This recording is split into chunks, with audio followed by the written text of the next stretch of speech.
Hey everybody, I'm Jack Rita. In this video, I'm going to be talking about a custom expansion that I've made for Small World, which is one of my favorite games. And that expansion is called The Artifacts of Small World. And it is composed of a deck of cards that have individual artifacts on them with their effects described and a set of accompanying tokens. So one token for each artifact.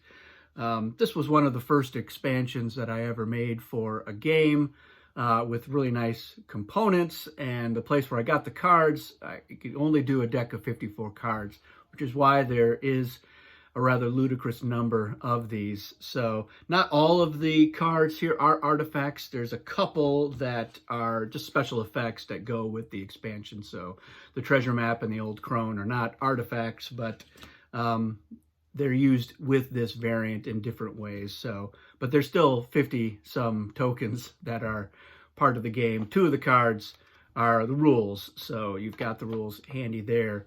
But yeah, a lot of artifacts, but you're really only going to see maybe 2 to 4 artifacts in any given game. So it's not like it's going to be overwhelming. You just have a lot of variety and possible effects. So how does the expansion work? Well, Artifacts of Small World, on your turn, after you've done your conquests, instead of rolling that reinforcement die for one more conquest, you can choose to instead search for an artifact. And you have to have at least one of your active race tokens left over. So normally what you do is you're like, oh, I've got the one token, I can roll the reinforcement die, and if I roll enough pips on that die, I can take over a territory. But a lot of the times you're like, well, I'd have to roll the 3, or that just, depending on where you've ended up, there's really no way you can do it. So it does give you an option about something you can do. So for each one of your active race tokens that you have left over, you're going to draw a card from the artifact deck. And if you're drawing more than one, you'll choose the one that you want and discard any that are left over. Then you're going to take the card, and if there is an artifact, which most of the time there will be, you're going to put that artifact token. So if you've picked up, a token that corresponds to an artifact, you're going to place it in one of your regions, one of the territories you control with your active race. Now, the token in there does not count towards the number of tokens that you need to be greater than when you're attacking a territory. So it doesn't count as like a mountain token or a special token for your race or one of your race tokens. So it's no harder to conquer that region. So where you place it, you're going to want to be careful depending on what its effects are or how close you are to a threatening neighbor. And then if you already have an artifact, you can't search for another one, so you can only have one at a time, but you can capture artifacts that other players have in their region. So if you take over a region that they have that has an artifact, you now control that artifact and you take the card.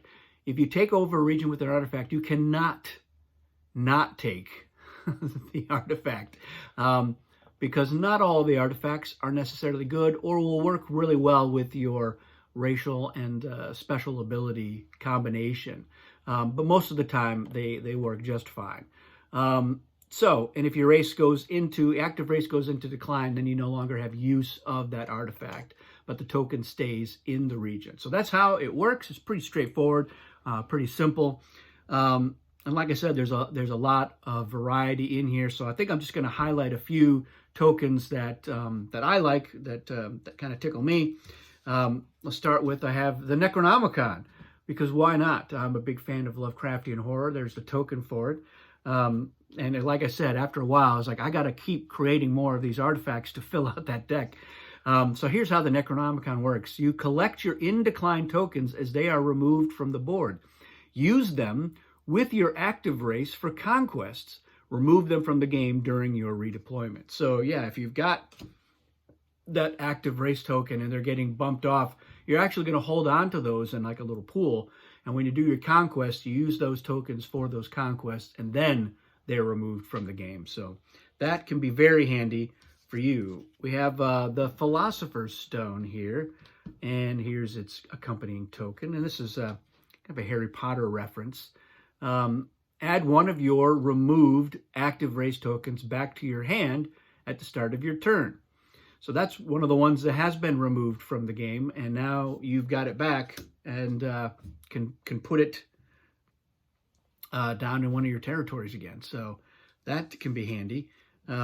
Here we have Grognard's Hammer and the tokens. So this one, keep a tally of conquered tokens for each other player's active race. When you have a number of them to equal to that race's special ability, the ability is nullified for the rest of the game. So that is a huge effect. And it's going to make people be like, we got to take that away from you, or you're going to just give up on certain races at a certain point. We have, of course, the Ring of Power. Everybody knows what that's a reference to. Other players must try to conquer the region this artifact is in if they occupy a region adjacent to it with 2 or more active race tokens. So this is going to force the players to really think about getting anywhere adjacent to the region that this one is in, because otherwise they must go into decline. And that, yikes. So yeah, where you place the Ring of Power, very powerful effect. Of course, that means that other players are going to go after it. Here we have the Horn of Winter. This is a Game of Thrones reference. You may conquer any region adjacent to the one the Horn of Winter is in with 1 fewer race token than normal. A minimum of 1 token is still required. So that can be pretty powerful. Here we have the Cursed Totem. So anyone who's played a lot of Small World will recognize that image. Gain a victory coin at the start of your turn. That sounds great, but you do not have a racial or special ability for as long as you control the Cursed Totem. So yeah, that sucks. You don't want that. Here we have Bubo. This is a Clash of the Titans, the original movie reference. The region with Bubo has the special ability of an in-decline race you still control. So that can be handy. And here's a crazy one. This is the Genesis Orb. It's kind of a Star Trek reference. If you occupy a magic source region once per game, at the start of your turn, you may clear the game board. All players take their active race tokens in hand. Switch to a different game board, one larger or one smaller, and resume your turn as if starting the game with the current turn number. Holy cow. So that can be huge. So you can get a sense of the spread of effects, many of them relatively minor, some pretty strong, some of them outrageously strong. And that's how the expansion works.